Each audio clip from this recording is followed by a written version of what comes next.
The Heir, written by Georgia Ray. Created using 11 labs.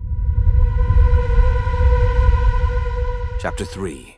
The cellar below Lethe's east wing used to be spectacular. In the 70s, during the Dark Lord's rise to power, he'd host parties that lasted days. The giant barrels of wine were spelled to never empty, even with 100 guests filling the cavernous space. Now it's nothing but cobwebs. All the barrels have dried up. Only the dead would enjoy a party down here. As they descend the stairs leading to the cellar, Tom listens to Matt explain himself. Apparently, Theodore and Elastra nearly dying in the Forbidden Forest wasn't the most exciting thing that had happened that night. Elastra hadn't been the only one to discover her fellow Slytherin classmates were the newest band of Death Eaters. Her best friend, Rowena Black, had also glimpsed a few of their marks. Matt and his friends had hunted down both girls, although only Elastra was unfortunate enough to end up attacked by an army of giant spiders. Rowena hadn't made it out of the castle before Blaise Zabini, one of Matt's recruits, captured and delivered her to Lethe, per Matt's request. It was just until I figured out what to do with her, Matt insists as they reach the heavy metal door of the cellar. I wasn't going to keep her forever. I just panicked, all right? Everything happened so fast. Ella barged into the room, and then Rowena was there too. And all I could hear was your voice, telling me that no one outside of the pureblood families is allowed to know about the Death Eaters. And I tried to fix things before they got... He's cut off by metal sliding across the stone floor. Instantly, the air drops 10 degrees. The cellar itself is dark enough that Tom casts Lumos, extending his wand in front of them as they step inside. The girl is curled up beside the empty hearth. It hasn't been lit for years, but her skeletal, shaking frame had clung to it anyways, on the off chance it might provide a semblance of warmth. Matt must have taken her wand so she can't start a fire. She stirs when the boys step into the room. Her movements are slow, heavy, exhausted. 5 bloody days she's been down here, surviving on 1 meal a day and no warmth. This is a new low, even for a Riddle. Rowena Black, Tom calls, the echo of his voice stirring the dust. Do you know where? She mutters something in a raspy voice. What was that? Lupin. My name. She breaks off in a coughing fit. When she can speak again, she manages. My name is Rowena Lupin, not Black. If you're going to kidnap someone, you should at least know who they are. She's bluffing, or Matt has severely underestimated her. Lupin, the mere sound of that name sends shockwaves through Tom's body. It's all he can do to keep a straight face. Right. Tom lifts his wand higher as he steps towards her. Skeletal is not an apt description.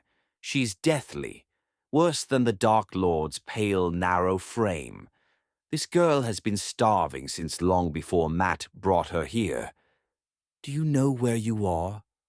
I'm pretty sure it's not the North fucking Pole. Under different circumstances, Tom might smile. She reminds him of Matt, who has become uncharacteristically silent in the last few minutes. Do you know what you've done to be brought here? Had the unfortunate luck of knowing Matteo Riddle? Her voice is weak and raspy, and yet she still has the energy for an attitude. What do you know about him? Tom questions, ignoring the way his brother shifts from foot to foot, uncomfortably beside the door. Good. He should be uncomfortable. It's a small price to pay for this mess he's caused. Rowena frowns, her starving brain moving at half the speed it should, and then fear warps her features. Death Eater. He's a Death Eater. They all are. Draco Malfoy, Theo Knott, Lorenzo Berkshaw, Merlin, Ellis fucked. Tom steps closer, letting his wand cast light on his face. Do you know who I am? A minute passes of her studying him before she pieces it together. Ella said Matteo has a brother, someone older. He can only imagine what the youngest Malfoy had to say about him. That family has a nasty habit of judging people before they've even met them. Ella called you the worser of two evils. Her tired gaze jumps to Matt in the back of the room. She said you were twice as bad as Matteo. At least she got one thing right. He closes the distance between them and kneels before her. She doesn't grant him the courtesy of looking him in the eye, so he fists her black curls and yanks her head back. She seethes up at him, but at least he has her attention now. When he speaks, it's with the calm quiet of the Dark Lord's heir. "All right, Rowena Lupin, I have a proposition for you. You can let Matteo give you the Dark Mark, become a Death Eater, and you'll be free to leave this basement. Or we can kill you.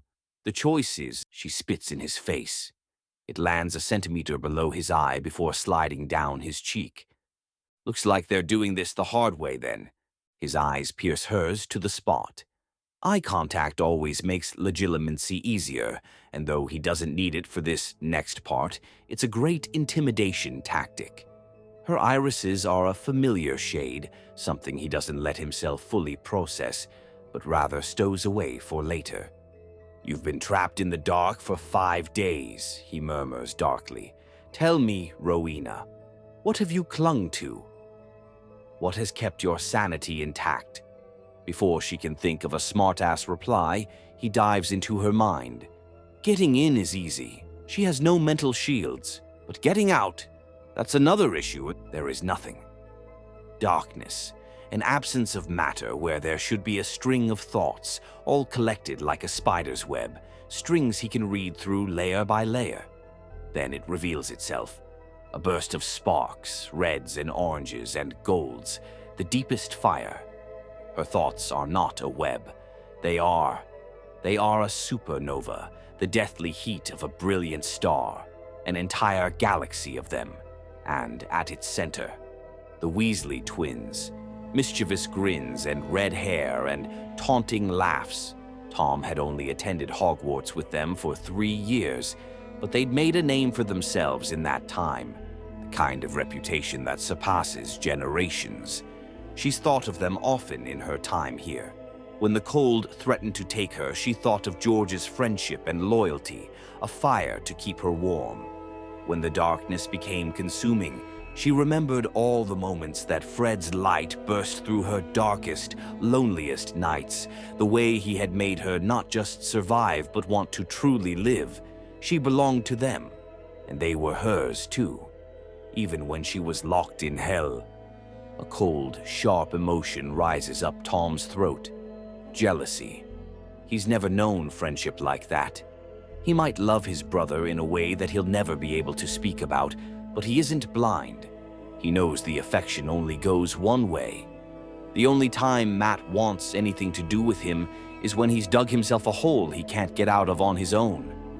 Tom shoves the emotion down, down, down, locking it within a cavern so deep that he will never access it again. He moves through Rowena's mind, allowing the distraction to overtake him. Beyond her overwhelming thoughts of the Weasley twins, there isn't much. Memories of her Uncle Remus Lupin, journal entries she'd scoured through, written in elegant penmanship by a man named Regulus Black. Recalls of her days at Hogwarts and all the hours spent brewing potions. Nothing of import. There, a spark of something, a memory she's hidden in a desperate attempt for no one to ever discover it. He tugs on the thread and dives into the memory. It's of Matthew. Elastra's there, too. Matt kneels before her in a basement, somewhere far from Lethe but still familiar. Their quiet conversation is muffled, but Elastra's distress is clear as day. Matt just looks blank, empty, like his mind is far from this situation as he chains Elastra to a chair. The memory feels cold. It's shadowed with fear. Tom pulls out of her mind. He'll need to have a conversation with his brother as soon as this is all over, but he keeps his expression masked in neutrality while he deals with Rowena. "Interesting," he murmurs. and she shudders. She doesn't understand what's just happened, but she knows he's seen more than she wants. Fuck you. She growls. There's that Gryffindor bravery, he chuckles. I'll never take that damn mark. No, you won't. Satisfaction darkens his smirk when she just blinks at him in surprise. Apologies, Rowena. My words seem to have been misleading. You see, there was, in fact, no choice. We never would have disgraced the dark mark with a half-blood. She's smart enough to be afraid. You are going to die, he murmurs gently, but not by my hand and not by Mattheo's. He leaves her with that, letting her mind race and paint horrific pictures as he pulls Matt out of the room. He locks the door to the cellar before turning on his brother. The next time you put your foot in your abnormally large mouth, he breathes, the next time you let it slip that you're a Death Eater, do not hide them away in our basement. You obliviate them. Got it? Matt nods once. Lesson learned. Her blood will be on your hands. Tom doesn't bother with niceties before leaving Matt in the frozen hall. The sun is a forgotten memory by the time Tom specters to Malfoy Manor that night. The same house elf that met him at the front gate a week ago lets him in. Narcissa and Lucius are in the dining hall, both clad in elegant attire fit for a dinner party. Tom's nose wrinkles as he steps into the foyer.